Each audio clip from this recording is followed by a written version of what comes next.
Do you like first-person shooters? Or maybe third-person shooters like Fortnite and such? Are you a big fan of The Legend of Zelda? Well, do I have a game for you. Introducing Link's Crossbow Training. You're probably asking yourself, why haven't I heard of it? Well, because it came exclusively with the Wii Zapper. Now, this game is an arcade-style game. Rack up as many points as you can get. You have segments that are on rail, stationary, where you get to move around, and more. You get different rankings like bronze, silver, gold, and even platinum. So come on down and buy yourself Link's Crossbow Training for the Wii.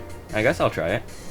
When you think of Zelda, this game is probably not the first thing that comes to mind. In fact, it's either the very last or not even included at all. Out of every single sequel in the series, heck, even out of all the games in the series, Link's Crossbow Training has to be the oddest of them all, and that's even comparing it to Zelda 2. The game first released on November 19th, 2007 in the US, which is kind of funny because that was exactly a year after Twilight Princess and the Wii came out. So that meant that this game was in development for less than a year, which is pretty crazy to me. It released alongside the Wii Zapper and was used as sort of like its tech demo, like Wii Sports. Look, see? You can even see a Wii Zapper like crossbow on the game box case thingy? I don't know, the game case, you know what I mean.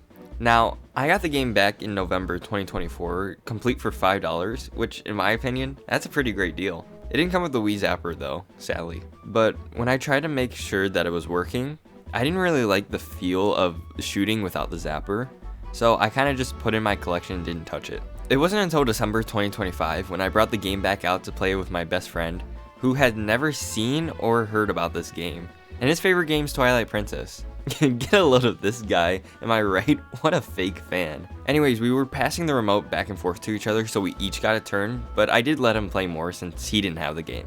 And we had a lot of fun playing it. So much fun actually that a few weeks later I booted the game back up, played through it all by myself, and wanted to talk about it. Because I think that this game is such a hidden gem on the Wii, and I think everyone should at least try it once. So let's jump into the game and see what it's all about.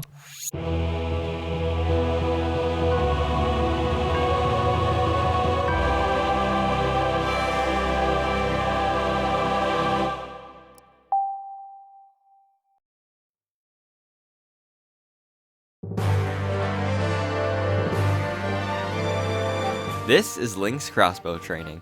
Starting up the game, you have 4 options: score attack, multiplayer, practice, and adjust alignment. Let's save score attack for last because that's the meat and potatoes of the whole game. Plus, the other modes are short and sweet to talk about. In multiplayer, you can play against 2 to 4 players on any stage in the entire game. From there, you try to get the most points. After one player goes, you pass the Wii remote to the next person until you run out of players. That's basically it for multiplayer. Now, when me and my best friend played this, we didn't even touch multiplayer. We didn't even know what was in here. We kept it locked up, never to see the light of day. We stuck to score attack. So, let's move on to practice. This mode is pretty much self-explanatory. You pick out any stage in the game and just practice the stage. I'm gonna be honest, I really don't see a point in me using this.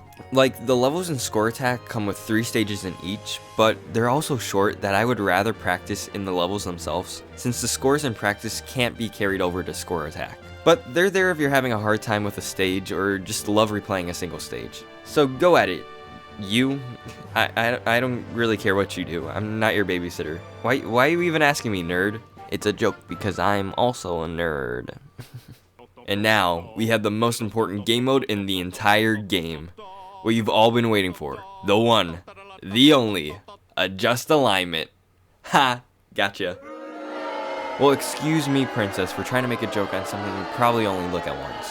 But I do kind of have to include it because you might find it useful. All this room does is just help you adjust the Wii Zapper by changing the height and the speed. For me, I kept it at the default height and speed. I didn't change it at all. Speaking of the Wii Zapper, I did mention earlier I never got the Wii Zapper. Is it really needed to play the game? Heck no. You could basically do what I did and have the Wii Remote in one hand facing the TV and then the nunchuck in the other hand. All the Wii Zapper does is hold the Wii Remote for you and makes it feel like you're holding a gun, or in this case a crossbow, but it's totally optional. I only used the Wii Remote and I did fine, don't worry about it. Anyways, now for what you've all been waiting for, what I've eluded this entire time, score attack. I think it's funny how this whole mode, actually this entire game, was inspired by the shootout in Hidden Village in Twilight Princess. You know, the one with the cool western song playing while you're killing all the boblins that took over the town. There's actually a stage in here that's exactly the same, and it's like wait, hold on, I'm going too far. Let's jump back a little.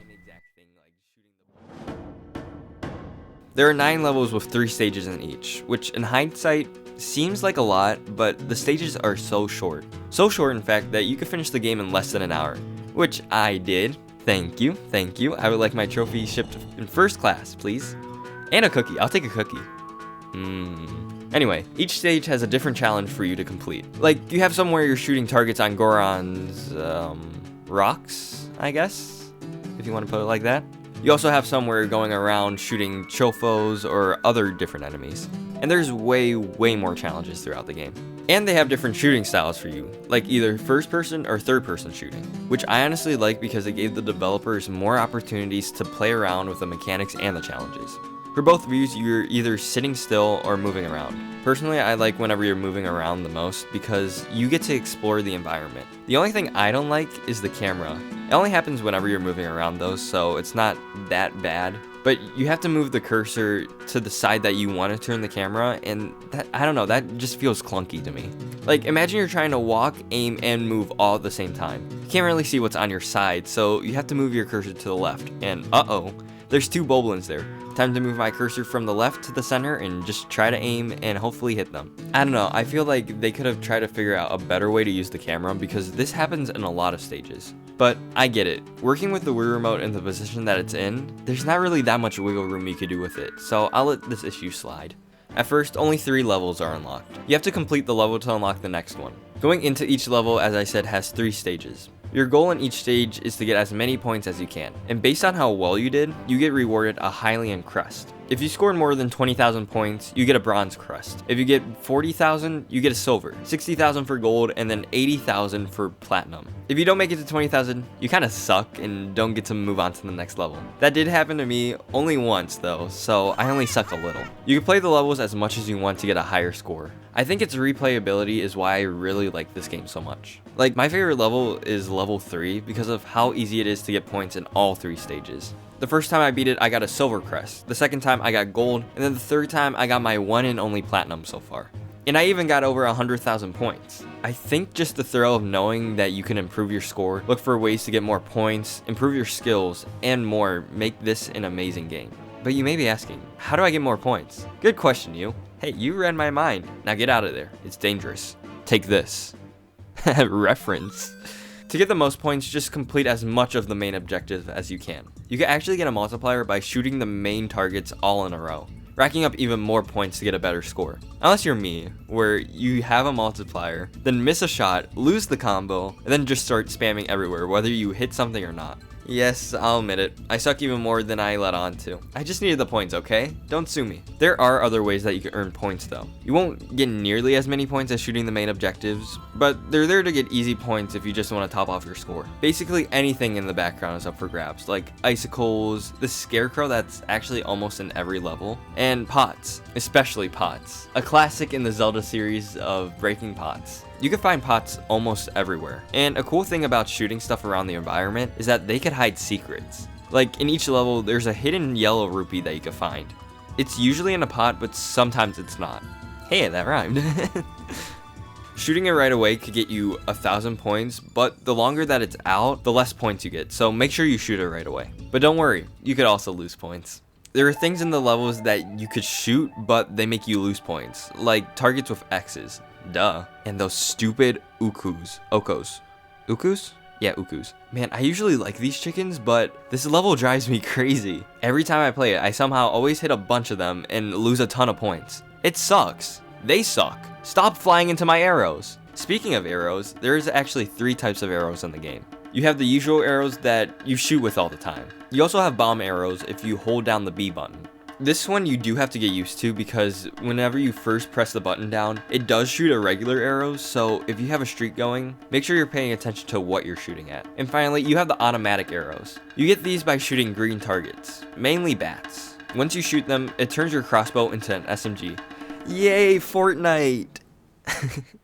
You're given 100 arrows, and if you hold down the B button, it rapid fires the arrows. If you let go, you can make it stop so you don't have to use them all at once. But for me, it's kind of useless because it basically is a lose your streak arrow unless you're firing at a bunch of enemies together. But even then, it does help a little. I think one of my favorite parts of the game is just seeing each environment in a different light. You're just going throughout all of Twilight Princess's Hyrule and revisiting most of the places that you went to in the first game. It's just cool to me how the developers reused these assets to create an entirely different game. One thing I do want to bring up is that there are 2 bosses in the entire game, and they're both the final stages for level 8 and the final level. You fight a Dark Nut and a Stall Lord. These were good bosses, but I do have one question. Where are the others? I honestly think that the game should have had a few more bosses. And yes, it would be funny just shooting Ganondorf with a crossbow, but only having 2 bosses is weird to me. What's even weirder is sticking them at the end of the game.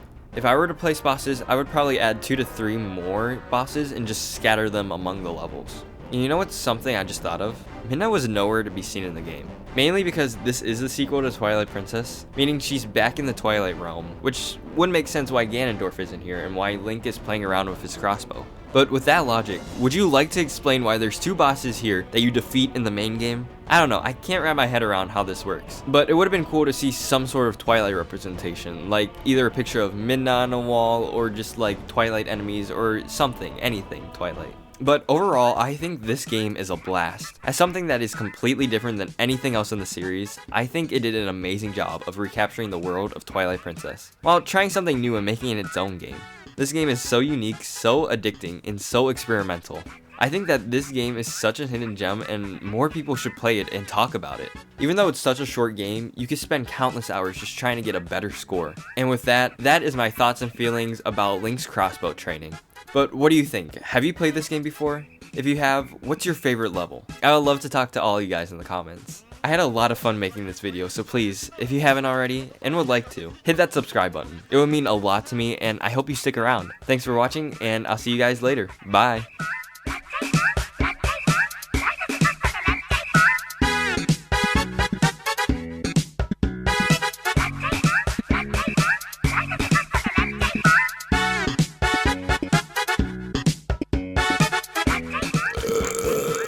Oh, gnarly.